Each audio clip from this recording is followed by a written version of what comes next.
8,500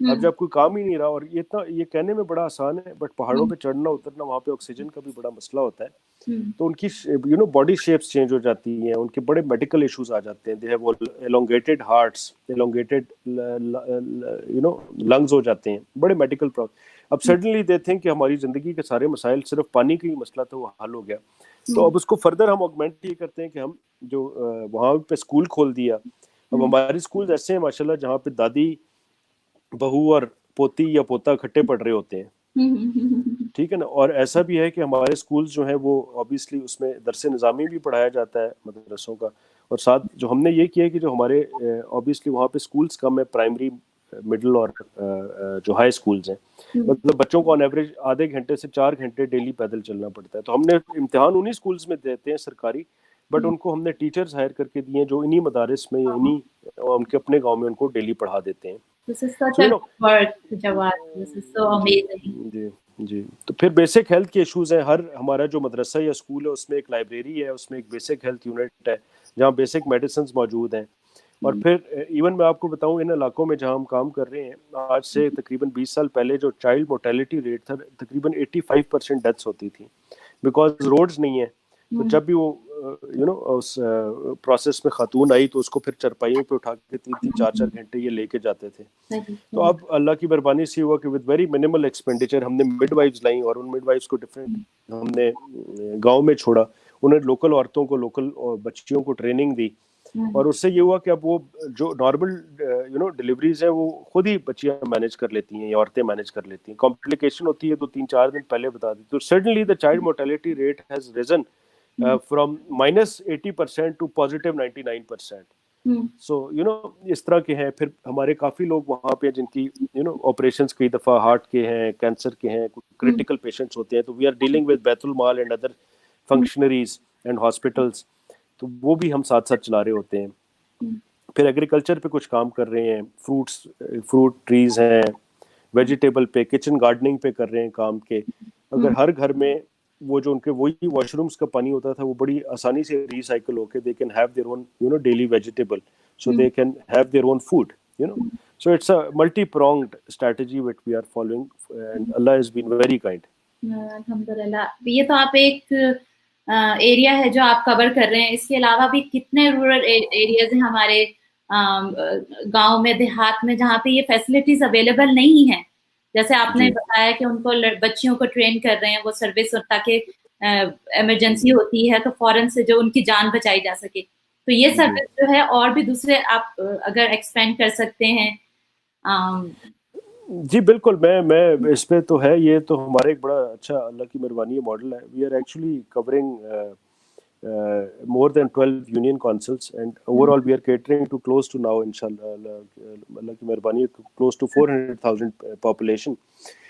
But میں آپ کو ایک بات بتاؤں, پاکستان میں اللہ کی بہت مہربانی ہے, انفارچونیٹلی ہمیں لیڈرشپ شروع سے اچھی نہیں ملی, اور کچھ ہماری بحیثیت قوم شاید کوئی ایسا کردار اتنا اچھا نہیں رہا, but as a قوم we have a lot of potential, and the greatest potential that we have is our human capital, our human resource.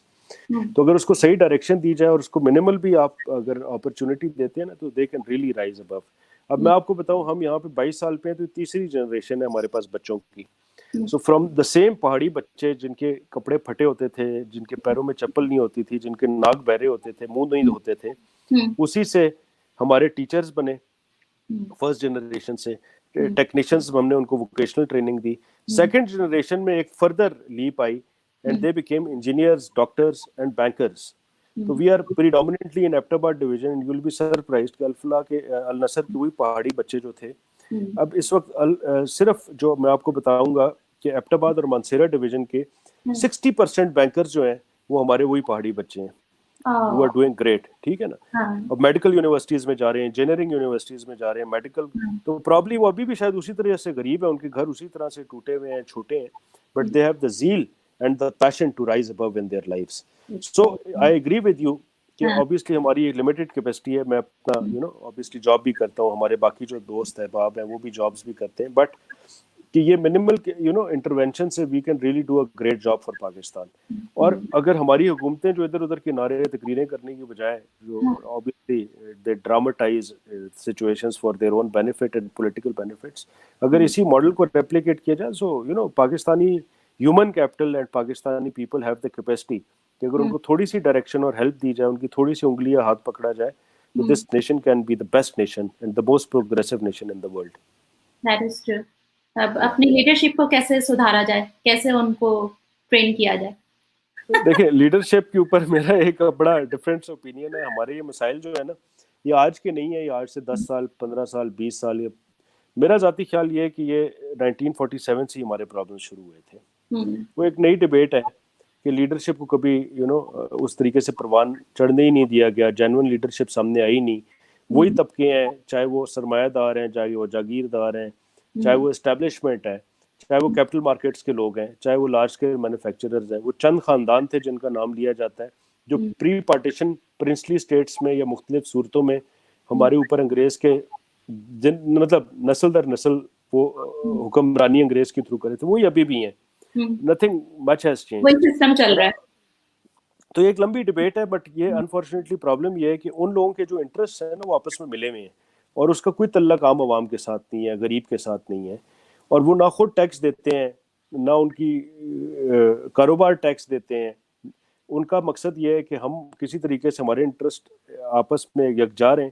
آپ دیکھ لینا مختلف پولیٹیکل پارٹیز, ایون کرنٹ جو تبدیلی کی بات کرے تھے, کیا ہوا, وہی سارے چہرے ہیں, رنگ بدل کے آ جاتے ہیں, پارٹیز بدل کے آ جاتے ہیں, اور ایون اسٹیبلشمنٹ بھی, they are all the same people. تو یہ انفارچونیٹلی ایک اسٹیٹ ہے, اور اللہ کرے پاکستان کے حالات بہتر ہو, بٹ جب تک تعلیم نہیں آئے گی, صحت نہیں آئے گی, شعور نہیں آئے گا, اور وہ یہ لوگ چاہتے نہیں ہیں کہ آئے. آنیسٹی ہونی چاہیے, جو بھی جس کی جو بھی جاب ہے وہ اس کو فل کرے. اور اسی طرح آپ نے شوگر کرائسس کی بھی بات کی تھی, جو ہے یہ اس کا فقدان ہوا تھا, اور اس میں آپ نے کہا تھا کہ 50% جو ہے شوگر جو ہے کنٹرول ہے, جیسے ابھی آپ نے فیملیز کی بات کی ہے. جی, اب آپ دیکھیں آپ شوگر کی بات کریں, آپ بات کریں کسی بھی سیکٹر میں آپ چلے جائیں, آپ فارماسیوٹیکل کی بات کریں, آپ ویٹ کی بات کریں, آپ سیمنٹ کی بات کریں, آپ کاٹن کی بات کریں, آپ ٹیکسٹائل کی بات, take any sector and you will find کہ وہی کچھ نہ کچھ خاندان ہیں, وہی فیملیز ہیں جن کے انٹیگریٹڈ انٹرسٹ ہیں, اور وہ آپس میں سارے ایک دوسرے ہیں, وہ ساری ڈرامہ بازی ہوتی ہے, they are the same people. اور اب آپ دیکھیں شوگر کے اوپر اگر آپ وہ سنیں گے میرا کلپ, یا آپ اگر رپورٹ آپ کو ملے, کیا ڈفرینس ہے between P T I and Muslim League and P P P, کہ کسان سے گنا لینے کے بعد سے شوگر بننے تک, شوگر کے بائی پروڈکٹ بننے تک سے لے کے شوگر ایکسپورٹ ہو کے اس کے بعد سبسڈی لینے تک, ہر چیز میں فراڈ ہے, اور اس میں سب ملے ہوئے ہیں, تمام ادارے ملے ہوئے ہیں.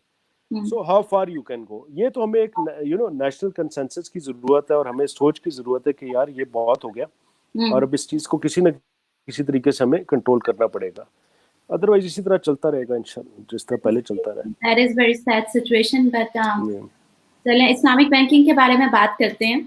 جی, State Bank of Pakistan has a separate Islamic Sharia department in place, which is responsible for verifying the system in light of Sharia before providing Islamic branchless banking license.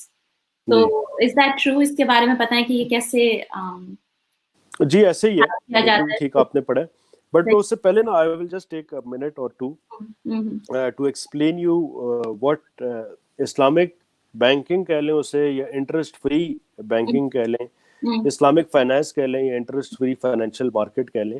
اچھا, تو یہ اسلامک بینکنگ کی آپ بات کر رہے ہیں, تو ہمارے پاس یہاں پہ امریکہ میں کئی کلائنٹس آتے ہیں, اور وہ کہتے ہیں کہ ایسی پروڈکٹس بتائیں جو انٹرسٹ فری ہوں.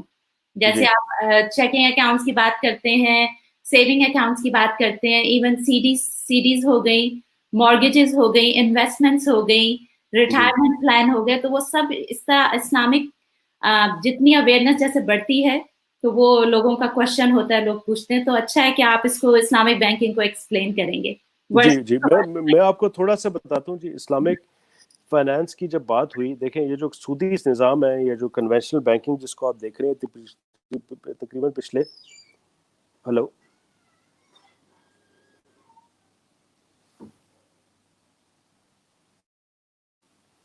You are good. میں نے آپ کو فوکس کیا تھا کہ آپ بتا رہے ہیں تو اس لیے میں نے آپ کو. ہاں جی تھوڑی سی کٹ کی بات. تو میں تھوڑا سا اس کا بیک گراؤنڈ دے دیتا ہوں جی. یہ جی بولیے. ہیلو جی پھر کٹ گیا تھا. I'll start again from the start. دیکھیں یہ جو کنونشنل بینکنگ یا سودی سسٹم ہے نا جی تقریباً 450-500 سال پرانے ہیں. اسلامک بینکنگ ان ون اور وے اور ادر obviously ہمارا جو دین ہے جو رسول صلی اللہ علیہ وسلم کی سنت ہے جو مدینہ کی ریاست جس کی ہم بات کرتے ہیں تو وہ ایک کمپلیٹ ریلیجن تھا. تو اس کی obviously اگر اوریجنیشن آپ دیکھتے ہیں جو کانسیپٹ ہے وہ تو رسول صلی اللہ علیہ وسلم کی زندگی میں شروع ہوا تھا جس کو آپ بارٹر کہتے ہیں کہ ایک کموڈٹی دے کے آپ نے اس کے ایکسچینج میں دوسری لے لی. گندم دے کے آپ نے کوئی اور اجناس لے لی یا کپڑا لے لیا. تو اس کی شریعت میں اور قرآن شریف میں اور حدیث میں اس کی بڑی کمپلیٹ ایک ڈسکرپشن ہے. بٹ obviously ہمارے مسلمانوں کا بھی ایک بدقسمتی یہ رہی کہ ہم بڑے لیٹ آئے ان ساری چیزوں میں.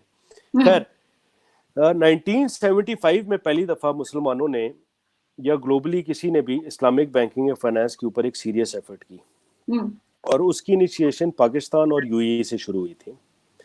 بٹ وہ تھیوریٹیکل تھی اور اس پہ تھوڑا بہت کام ہوتا رہا. obviously اگر نئی چیز شروع کرتے ہیں نیا کانسیپٹ تو اس پہ ٹائم لگتا ہے.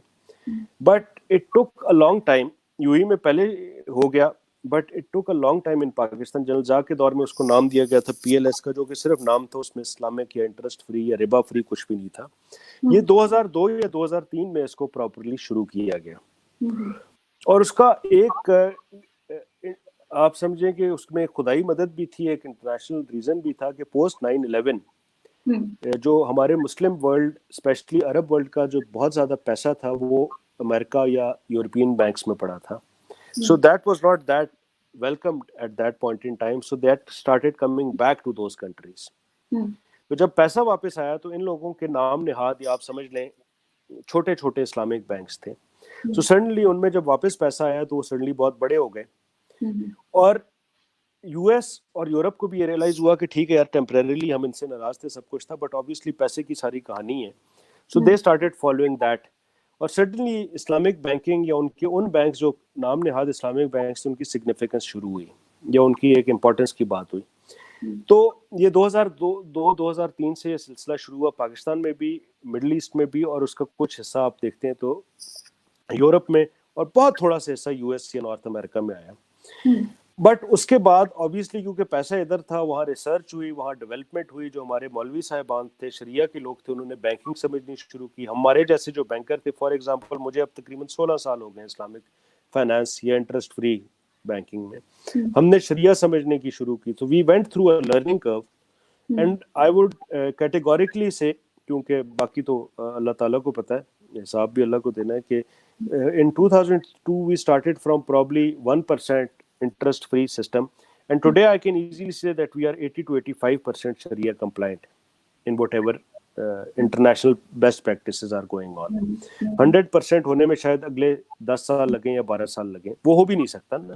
تھیوری میں آپ 100% کر سکتے ہیں. جب آپ پریکٹیکلی کوئی ٹرانزیکشن کرتے ہیں بینکنگ کی تو اس میں بہت سارے مسائل ہوتے ہیں. سب سے بڑا مسئلہ ہوتا ہے کہ لا آف دا لینڈ کیا ہے, کیا اس کو لیگل سپورٹ ہے, کیا جو آپ کے کانٹریکٹس ہیں وہ ایگزیکیوٹیبل ہیں یا نہیں, اگر کانٹریکٹس آپ نے بنا لیے کیا وہ پریکٹیکلی بزنس میں ہو سکتا ہے یا نہیں ہو سکتا. تو ان ساری چیزوں سے ہم گزرے ہیں پچھلے 15-16 سال سے. تو آج جہاں پہ ہم کھڑے ہیں اور میں اس چیز کا اسٹانچ بلیور ہوں کہ ہم جو لوگ انکلوڈنگ مائی سیلف جو کہ اسلامک فائنانس کی طرف آئے انٹرسٹ فری بینکنگ یا اسلامک بینکنگ کی طرف جنہوں نے تو ان کی انڈیویجول زندگیوں سے ان کی فیملیوں کی زندگیوں سے ان کے کاروباروں میں ان کے جو بینکس تھے ان کو اللہ کی بہت زیادہ مدد ملی. سو اٹ اسٹینڈس ٹیسٹیمنی کہ یہ جو ایک ایفرٹ تھی ٹو گیٹ ریڈ آف ربا, اور ربا کے اوپر تو میں مطلب ایک مذہبی ڈسکشن میں نہیں جاتا, اس میں تو صرف ایک آیت قرآن کی میں پڑھتا ہوں, حدیث تو بہت زیادہ ہے کہ جو اس میں جو لیتا ہے سود جو دیتا ہے جو ایون انٹرمیڈیٹری ہے جو اس کا گواہ بنتا ہے اس کے ساتھ اللہ اور رسول کی جنگ ہے. اس سے بڑی سختی کہیں پہ بھی نہیں ہے جی. صحیح حد لگ سکتی ہے کسی چیز پہ, گناہ ہو سکتا ہے, گناہ کبیرہ ہو سکتا ہے. تو شرک کے بعد میرے خیال میں اتنی اسٹرانگ سٹیٹمنٹ جو ہے وہ سود کے خلاف ہے. خیر تو میں بات جہاں ٹوٹی وہیں سے شروع کروں گا کہ جب ہم نے دیکھا کہ اس میں ہم نے کوشش کی کہ آہستہ آہستہ اس کو امپروو کریں, اس کو انٹرسٹ فری کریں, اس کو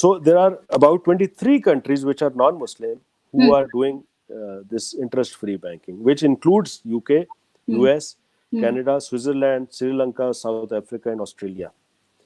Okay, so predominantly there are different.